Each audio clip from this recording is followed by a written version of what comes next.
My name is Max Banfield. Welcome to my talk. Today I'll be discussing what is the cause and treatment of chronic fatigue.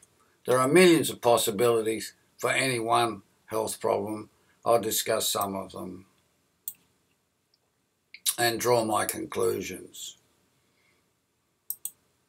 150 years ago, in the foggy mists of time, a physician named Jacob Mendes da Costa studied 300 soldiers with chronic fatigue in the American Civil War. He wanted to know if the cause was typhoid, malaria, typhus, other infections, tight uniforms, 60-pound knapsacks, rats, mice, fleas, bedbugs, diarrhea, dehydration, marching up and down hills for days or weeks at a time, sometimes at double quick pace, in the cold and the wet with damp clothes and boots, while poorly fed or housed. His 52-page research paper was published 8 years later in 1871, and he noted that it was also common in civilians, and it was common in women. Why? Sometime later in World War I, the condition was more common in soldiers than heart disease, but no one knew why. So the British government recruited the best researchers in the world to try and solve the mystery. Sir James Mackenzie, for example, examined 400 cases, and he and his colleagues noted that many were spare and thin and would faint or collapse on long marches. He asked, was it due to long periods of physical or mental strain without rest or sleep, or latent infections or diseases of the thyroid gland, the adrenal gland, the nervous system, the blood, or the heart? Another researcher was Thomas Lewis, who wrote a book about it in 1919 and again in 1939, and he noted that it seemed to be related to exercise, so he called it the effort syndrome, and he was knighted for his research. He used a graded exercise program to treat it, but it often caused more harm than good. Was it because of a physical illness or the fear of exercise? He concluded that it was due to fear. Other researchers tried to design exercise programs to treat chronic fatigue, but patients refused to train or dropped out of the course after the first session or before it was completed, or they didn't improve, so such programs were temporary and abandoned. Thomas Lewis' assistant was Paul Dudley White, PDW, who studied it for 50 years after and became a Harvard professor emeritus and the founder of the American and International Heart Associations. Patients would not complete his exercise program. Why? He noted that 50% of the patients were anxious, 45% were depressed, and 5% became psychotic or committed suicide. Why? He concluded that it was due to mental illness. Britain's top researcher was Paul Wood, OBE. He considered it to be a psychiatric disorder where the typical patients were thin and stooped with poor constitutions. He assumed that they had been timid children whose mothers and kindly doctors had protected themselves from the hazards of sport, swimming and gymnastics when they were young, so they grew up afraid of exercise and everything else, including responsibility. Paul Wood's concepts prevailed as world opinion for 20 years until 1975, when I had to gradually become extremely ill despite medical treatment for several years. But there's no evidence of disease on x-rays, blood tests and CAT scans, or open inspection of the internal anatomy at surgery or autopsy on thousands of other patients, and no one knew why, so I decided to do my own research. I'll now give you some background information about myself and why I decided to do that. When I was young, I joined the Ascot Park Scout Group as a cub, and later as a Boy Scout, where I became a patrol leader. At school I was involved in sport and athletics, and each summer we'd go to Brighton Beach to learn how to swim. And at one stage I joined the Glenelg Life-Saving Society, Royal Life-Saving Society.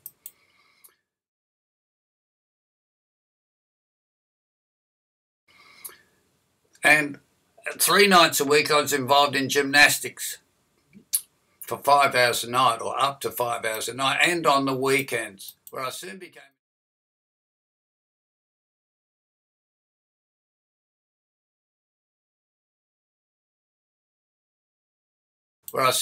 an instructor and later a club leader.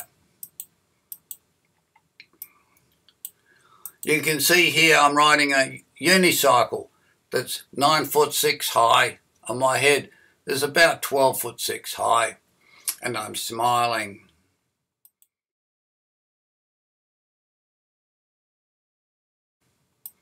You can see here I'm somersaulting from the same unicycle.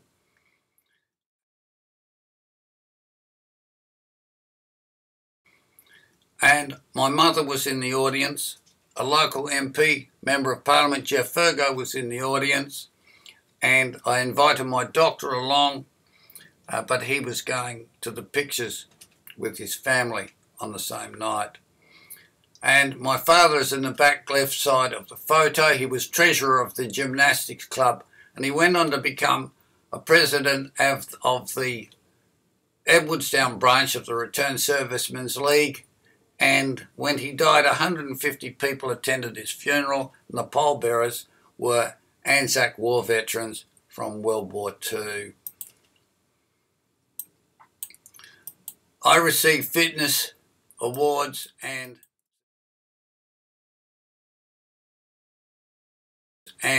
certificates of leadership, etc., in relation to gymnastics. And then when I was 19 years old, I was offered 3 scholarships to study leadership in a course called Group Work at the Institute of Technology. One was from the National Fitness Council of Australia. The subjects included group, social, political and abnormal psychology, where there was no scientific proof of the concepts, according to the lecturers.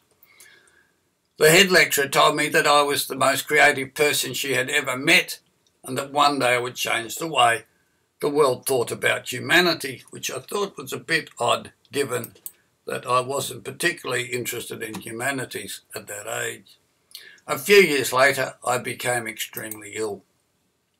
The mystery about my illness had obviously been around for thousands of years and would probably continue for another 1,000. And I was told that there was scientific proof that it had a psychological and not a physical cause, but I knew that no such proof existed. And I needed to solve that mystery in my lifetime, not in 1,000 years into the future. So I began my own research. Sometime later I enrolled in an exercise program at the SA Institute for Fitness Research and Training, where 2 research cardiologists and other staff told me the only way to recover my former health and energy levels was to keep up with other runners and go faster each week. However, it made me worse, much worse. But I couldn't go back to my doctor because he didn't know what to do. So I slowed down and did everything in my own way and at my own pace, and did many experiments for 10 months until I injured my knee and had to stop. About 4 years later, I discovered through the literature, the research literature, that no one else in the world could do what I had done. And 7 years later, in 1982, I was put in charge of 2 research cardiologists, the same 2 that told me to run faster sometime earlier, and in charge of 2 lab assistants, a fitness instructor, and the most modern scientific technology available. The exercise principles I developed were rather complicated, but the basic principle is no sprinting or accelerating, and gradual improvement, allowing for fluctuations.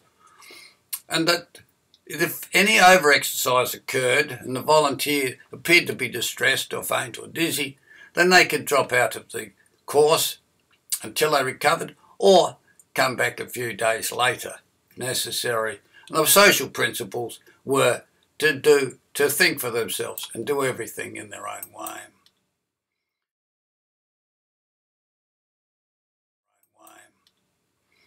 After 3 months, 5 patients had completed the course, and after 6 months, 10 completed it. So that I left the institute to solve other problems. but I also left the set of guidelines for them to peer review for free. But if it attracted a major research grant of $100,000, for example, then if it was used as in exchange for fees as a treatment, then I'd be asked and paid licence fees and royalties each time. However, to prevent other individuals from claiming the credit, I had the results published in major newspapers throughout Australia. And one of these statements made, World First Success, Program Coordinator, and Max Banfield.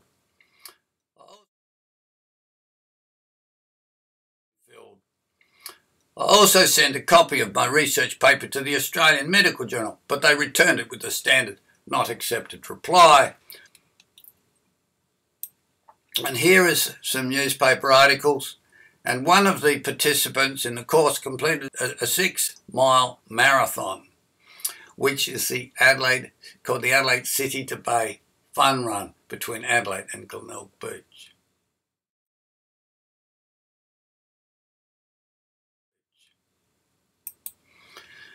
What has happened since? Why did other individuals call my method pacing? And how did it come to be regarded as the best treatment in the world today for the chronic fatigue syndrome without anyone telling me? Why were other individuals given a knighthood in 2013 and an Order of Australia medal for it in 2018 when they did none of the research and contributed absolutely nothing to the guidelines and have made absolutely no improvements to it? Why are physiotherapists now claiming to have developed my physical method in collaboration with their colleagues in sports science, when in fact it was the sports scientists who made me worse by telling me I had to go faster in 1976? And that's why I had to develop my own method. And why are some physiotherapists setting up physiotherapy companies and employing staff to specialise in my method to make more than $1 million per year in profit without paying me royalties for each consultation and training session? And why did Peter White get a $5 million research grant for his 5-year PACE trial in 2008? And why are many of his patients now housebound and bedbound cripples? And why didn't he pay me to be a consultant to prevent that from happening? And what is he doing wrong? And what am I doing right? And what do I know that he doesn't? And how have I improved that method? And why don't I publish anymore? That is the subject of another talk. So, in answer to the original questions, what is chronic fatigue? What's the cause? It's a physical condition which they now call the chronic fatigue syndrome. I have saved 5% of the world's population, or 350 million people, from the stigma of mental illness. And what is the treatment for chronic fatigue today? It's my method. And why do other people call it pacing? Because they want the public to believe that they developed it. Thank you.